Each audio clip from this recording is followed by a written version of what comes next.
Okay?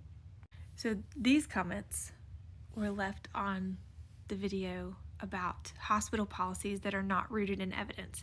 And these comments were made by an anesthesia provider. So I want to go through them one by one, because yikes on several bikes. So the first thing that I said is that timed cervical exams are not rooted in evidence and they only increase your risk of infection. And you're saying that not checking, okay, hold on.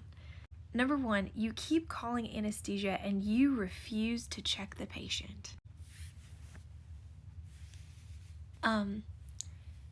What a patient's cervix is should not matter to anesthesia, period.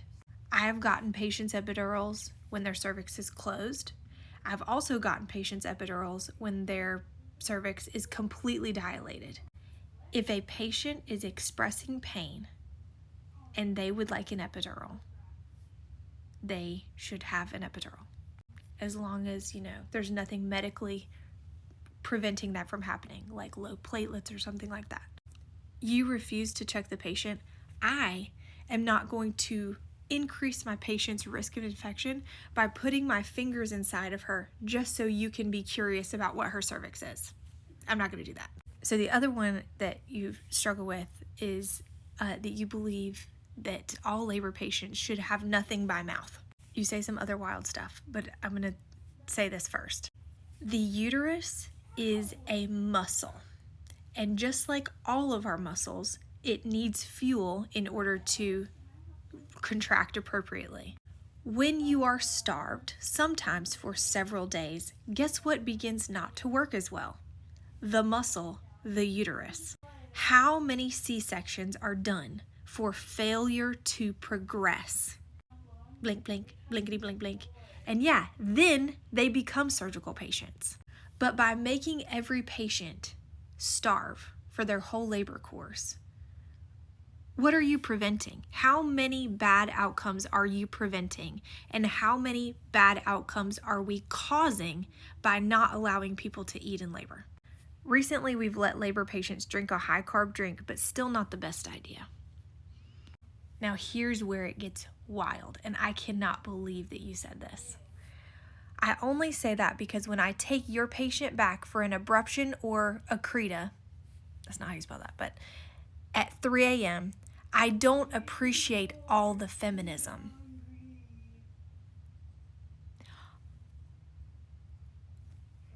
You said that. Okay, so let's try something. How about this? Don't eat, okay? Don't eat for the rest of the day. Don't eat tomorrow. Don't eat the next day, okay? And then have someone kick you in the balls every 2 to 3 minutes during that whole time, okay? But while also, I'd like for you to do at least 5 miles, at least. But nothing to eat or nothing to drink. And then tell me how feminist you feel. You scare me, dude. You scare me. That you get to be the keeper of pain control until a patient proves to you that they are worthy of it. And that not wanting to starve themselves is feminism. I have some reading that I hope that you will take me up on. So there's something called evidence-based birth. And what they do is they go through all of the evidence on a topic. And then they present it in a very non-biased, non-judgmental way. They just present the evidence. Okay, so this is what I want you to Google. Okay, read the whole thing. Okay, so a couple highlights. So it starts out talking about the history of not being allowed to eat or drink in labor, twilight births, that kind of thing. So let's jump ahead to 1997.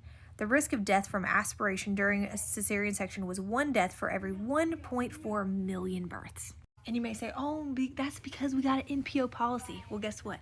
In the UK, they have a light laboring diet, and guess what? No differences. Now, these comments, I think, portray like a larger, deeper cultural issue a lot of times that we have on labor and delivery, where the patient is not involved in any of this decision making. It's what anesthesia says goes. And they will say, it's because I'm going to be the one at 3 o'clock in the morning saving your life. That's like what's said about that, like why they feel that way.